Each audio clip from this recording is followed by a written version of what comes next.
right, well, good to see everybody. And hope you had a good 4th. Hope you stayed healthy and didn't lose any limbs blowing stuff up, you know? Yeah, I had a friend a couple of years ago who had an M80 go off in his hand, so all y'all still have all your members. That's good.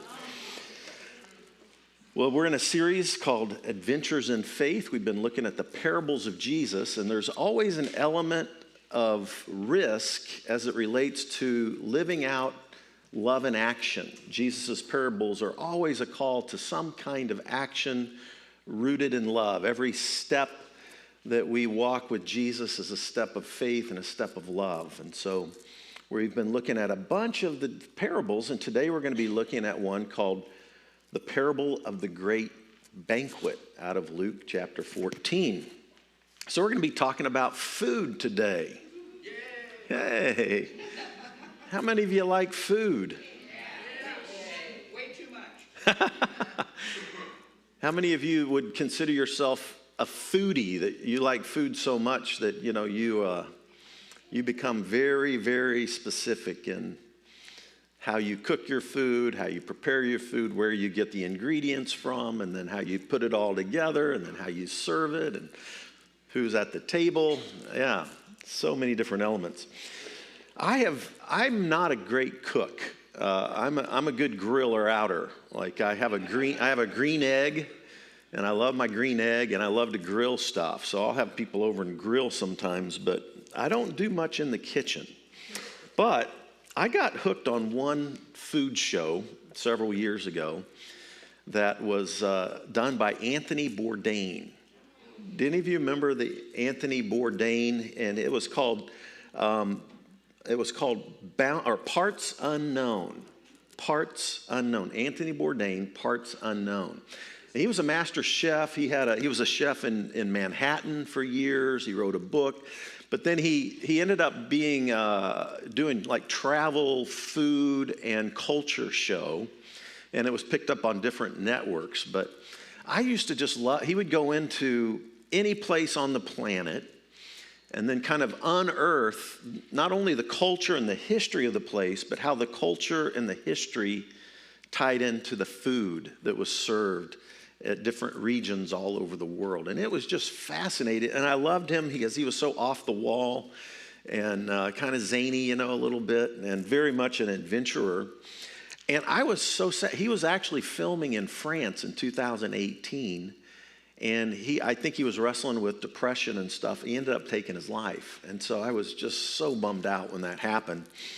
But I just loved his program. I fell in love with food around the world. My mother is from Georgia, and I grew up on Georgia Southern cooking. By the way, my mom will turn 89 tomorrow. Tomorrow's her birthday. Yay! Yes. So, I grew up eating grits and, stuff like that. Okay, So I grew up on Southern cooking, but when I started doing like mission work around the world, I started experiencing food all over the world, right?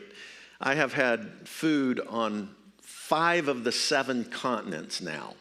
And so I've had food, the only 2 continents I haven't eaten food on with local people with their local menus. That's the way I travel. I usually stay in people's homes that live in the places that I visit. And so the only 2 places that I haven't eaten food is Australia and Antarctica. So I'm going to have to get down under and then way down under, right, to do that. But at any rate, I love the food. And what was interesting about Anthony Bourdain is that he showed how food can bring us together. And he helped remove the fear of the unknown and of the other person out there that we don't know anything about. And so it was really a beautiful way of how food can actually bring us together. So this parable that I'm looking at today is a parable about a feast. And so I want to just take a moment and read it to you. And by the way, Jesus had healed somebody on the Sabbath day. And that caused problems with some of the religious people that were uptight. And they thought, well, you can't work on the Sabbath, so should you heal on the Sabbath and all that kind of stuff. And Jesus was always pushing the edges and causing uptight religious people to get uncomfortable. You understand that? That was Jesus's sort of mode of operandi, kind of thing. So this is another case like that, where there's some religious people that are uptight. He just healed somebody, and so Jesus tells a few parables. And this one starts out in Luke 14, verse 15. Hearing this, a man sitting at the table with Jesus, and he had been invited, not this time to a dinner with sort of the outcasts, which Jesus went to many, many times, but this was a dinner with the Pharisees, the uptight religious types. So he went, and now he's going to make them even more uncomfortable as he's a dinner guest, right? So hearing this, a man sitting at the table with Jesus exclaimed, "What a blessing it will be to attend the banquet in the kingdom of God." And Jesus was kind of talking about how this banquet feast would be open for everybody. So then Jesus tells this story. He says, "A man prepares a great feast and sent out many invitations. When the banquet was ready, he sent his servant to tell the guests, 'Come, the banquet is ready.'"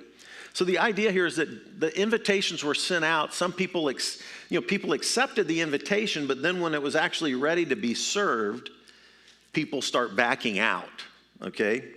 So when the banquet was ready, he sent his servant out to tell the guests, "Come, the banquet is ready," but they all began making excuses. One said, "I have bought a field and I must inspect it. Please excuse me." Another said, "I have bought 5 pairs of oxen and I want to try them out. Please excuse me." Another says, "I now have a wife, so I can't come." All right, newlyweds. All right, so verse 21, the servant returned and told his master what they had said. His master was furious because why? His honor had been besmirched. Good word, yes. His honor had taken some damage. This is an honor-shame culture. And so when people back out like this, it was shame upon the person who was hosting the party. So what's he going to do with his anger? His master, he was furious, but then he said, "Go quickly into the streets and alleys of the town and invite the poor, the crippled, the blind, and the lame."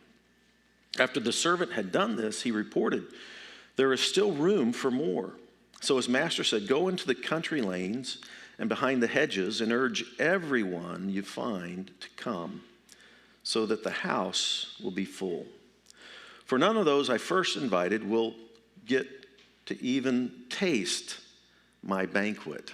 So they miss out on the beauty of this food banquet for foodies, right? Now, let's think about this for a moment. This echoes back to a passage in Isaiah about a great banquet feast at the end of time, and I want to read it to you. This is where this banquet feast idea comes from. Isaiah 25, verse 6. It says, "In Jerusalem, the Lord of heaven's armies will spread a wonderful feast for all the people of the world." Catch that? This is a feast in Jerusalem, not just for Jews, but for all the people of the world. That's a really important line in this. It will be a delicious banquet with clear, well-aged wine and choice meat. There he will remove the cloud of gloom, the shadow of death that hangs over the earth. He will swallow up death forever. The sovereign Lord will wipe all tears away. Isn't that a beautiful picture of humanity gathered around a feast of love, served by the God of love? It's a beautiful, beautiful picture. So that's the backdrop of this banquet feast parable. Now, here's an interesting thing.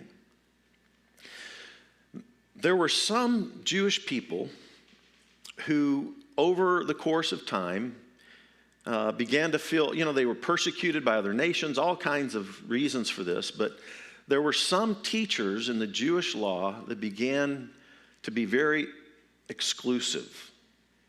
In other words, they started seeing that God's blessing was only for the chosen people, which were Jewish people, and it wasn't for everybody else.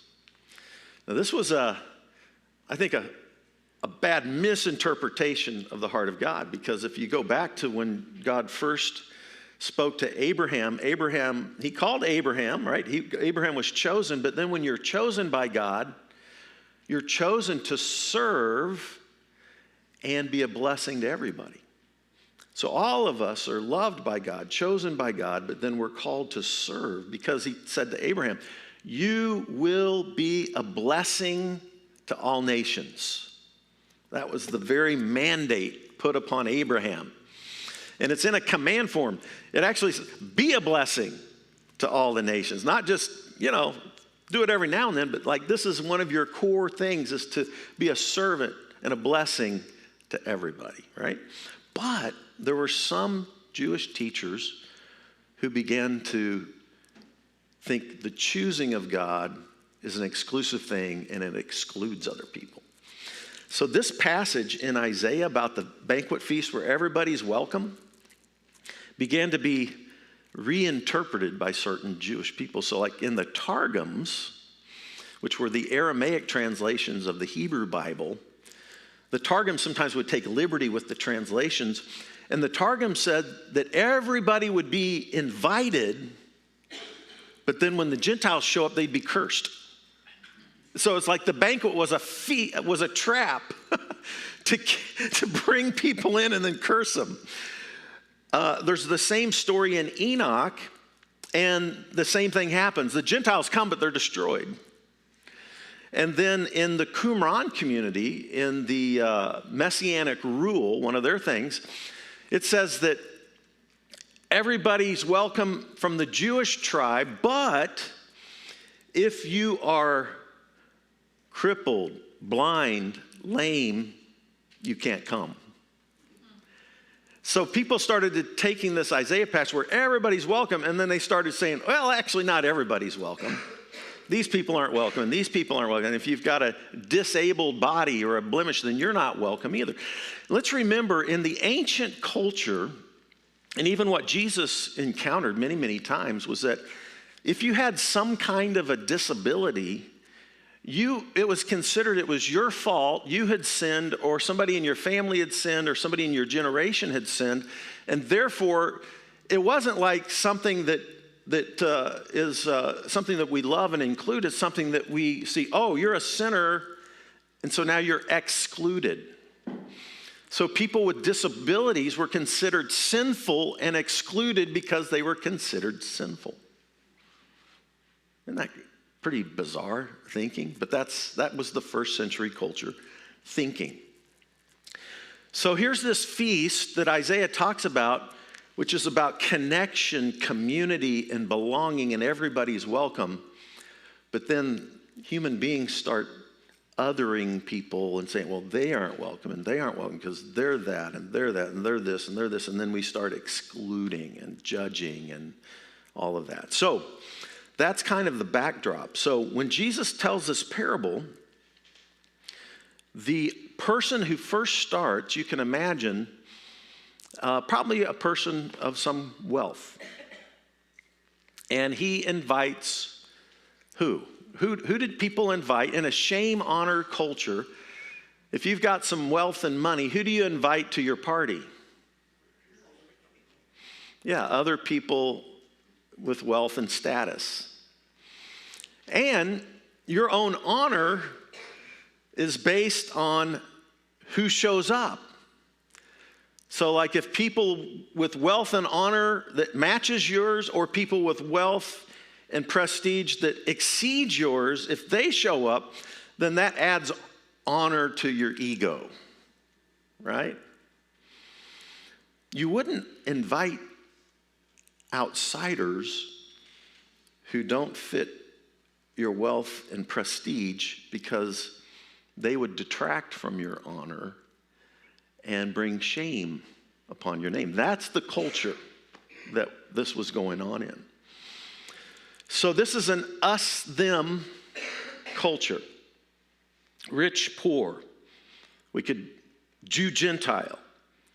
We could talk about today black, white, Christian, Muslim, abled, disabled. You just go on and on, gay, straight. You just start separating people out based on differences, right?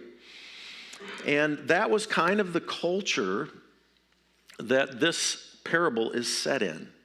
Who's in, who's out, who helps me look good, or who makes me look bad.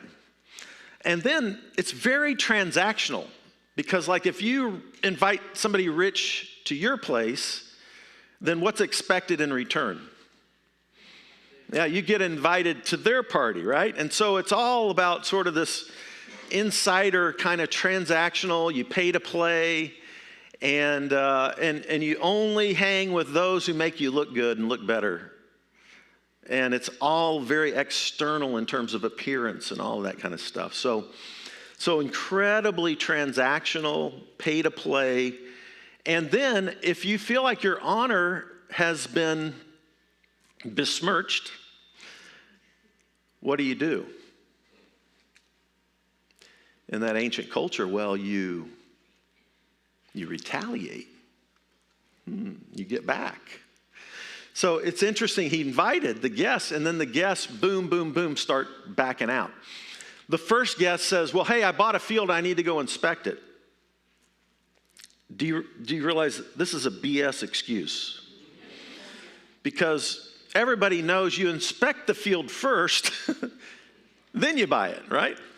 The second guy, same thing. He's like, yeah, I went out and bought 5 oxen. Well, first of all, in the ancient culture, oxen's pulled together. You almost always bought oxen in pair. And you checked them out, made sure they were healthy and all that. You did all your inspections before you bought them. This guy says, I bought 5 oxen and I need to go check them out. That's not how it works, right? And then the third guy says, I got a new bride and I got some business to take care of. All right? So I don't, this actually would have stung him a little bit of like, yeah, I'm busy with some extracurricular activities in my marriage, kind of thing. So every one of these excuses in first century culture would have immediately gone, oh, that is a bunch of bull. So it would have brought dishonor to the one who invited people. And then the normal thing would be to get angry and then to go out and get even. I'm going to go put shame on you because you put shame on me. And there would be some kind of strategic counterattack of retaliation based on the rejection of this invitation. I mean, there could be excuses in first century culture that would have been very legitimate. You had a family member die or any of that. But this is very much playing into this shame, honor kind of culture. So what will the person do who is dishonored? Well, that's where the story flips. Instead of moving in retaliation, this person decides to take that shame and transform it into love and grace. It's not always easy to do that, you understand. If somebody hurts you, especially if it's done publicly, private hurt we process privately, maybe between 2 people or very few people, but sometimes hurt can be very public. And then that kind of shame and dishonor publicly can drive people all kinds of ways. I think it can drive people to suicide. It can drive people to depression and grief, but it can also drive people to anger like this person, but then that anger turns into retaliation and revenge and bitterness and resentment. That's how the world normally works in this world. Now, I'm going to get even with you and I'm going to take you down, baby. And that's kind of how the world works. But this parable switches all of a sudden. takes the shame and turns it to love and grace. Okay, well, if the rich won't come, let's have a party with anybody who will come. And let's make it a party where everybody's welcome, even the people in our culture that we would originally concluded would have brought dishonor. But let's make them the guests of honor, and let's everybody realize that we're all on equal playing field, and let's have a party together. And all the people who have been cast out, all the people who have been considered outcast, all the people who have considered sinners, and all the people who are different from us, let's actually just realize that we all have some issues, and let's decide to invite everybody, including those who have been wounded and hurt and marginalized and ostracized. So that's what we see the person doing. So what's interesting is the Qumran community clearly said about the Isaiah passage that the poor, the crippled, the blind, and the lame were not welcome at this banquet. So who does this person say to go out and invite? The exact people in the Qumran community that were excluded. Now go out and invite those people, the poor, the crippled, the blind, and the lame, and let's let these people be the guests of honor. And he's picking out people in the culture who are dealing with deep, deep shame. I think that there's a difference between shame and guilt. Shame and guilt. I think guilt is something that we can process in a healthy way and build more love. So like if I hurt or wound somebody relationally, then I can actually take responsibility for that. And I can ask forgiveness from God, and I can go to a person and acknowledge the hurt that I've done and let them know that I'm sorry for that. I can even make amends if I need to make amends. And that begins to bring healing to my heart, but it also can be an opportunity to bring healing to the person's heart that I've wounded. And so guilt can be actually transformative if we handle it well. But I think shame is always negative. Always. Shame isn't transformational. Shame needs to be healed and transformed, but in and of itself, it's not transformational. Why? Because shame strikes at the very core of your being and says that you're not good enough. There's something wrong with your very core of your being or your identity. Shame typically brings on a sense of self-hatred. Shame typically has a harsh inner critic inside ourselves where we're always condemning ourselves, criticizing ourselves, putting ourselves down. Shame can be an unwanted story. The best researcher, I think, in America today on shame is Brene Brown. She did her PhD she was a sociologist, but did her PhD in the study of shame. And her books are just amazing. I'd encourage you to read them.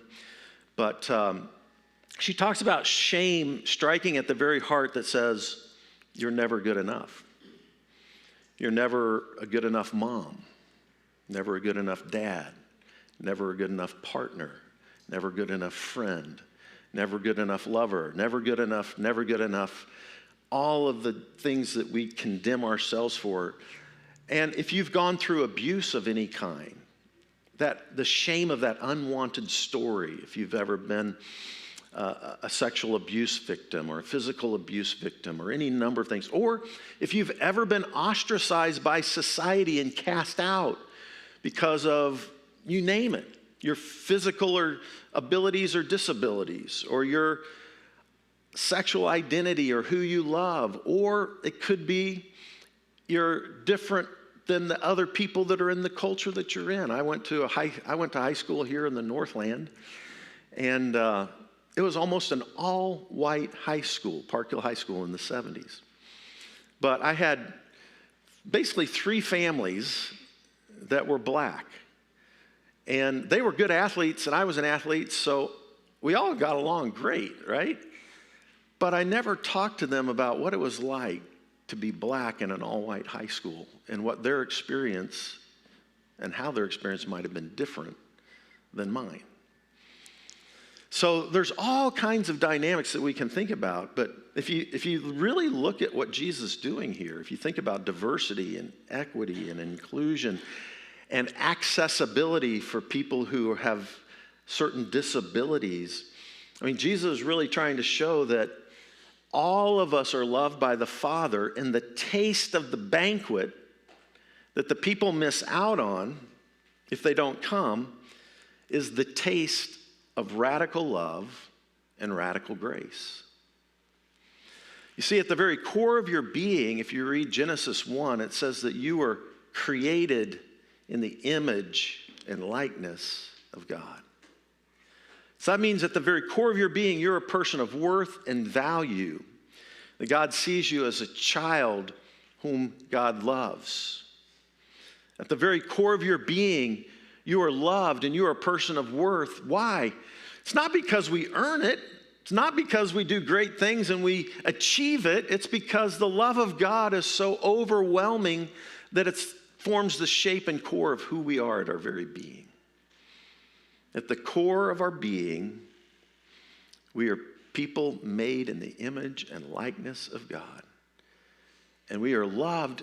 And love and grace aren't earned, they're a gift. We receive them, we discover it, and we swim in the grace and the love of God. We're birthed in the grace and the love of God. And the core of our being is that you are beloved by the God who creates and makes you in his image. So when it comes to the feast, the food is prepared and everybody is welcome. This communion table is compared to the great banquet feast of Isaiah 25, where the whole world is welcome, particularly those who have been ostracized and have walked in shame about who they are and their very being. The Father, heart of God, says you are loved, you're a child of God, and you're welcome and belong at the table. This is a place of connection, of belonging, of love, and community. So let's be mindful of who we invite to dinner and who we share a meal with. Let's pray. God, come and do a work in our hearts today. Maybe where we've been attacked by shame, where we've been hated upon or dishonored by others, we ask for that healing grace and love of God to reveal to us who we are as children of God. And as we think about the life, death, resurrection of Jesus, we are loved and we belong, and we come into that grace and love, and we taste that grace and love through a meal together, through a feast together. We ask that you would reveal to us and break away the shame and bring about the love of this table that we share together. May we see ourselves as we truly are, beloved of God.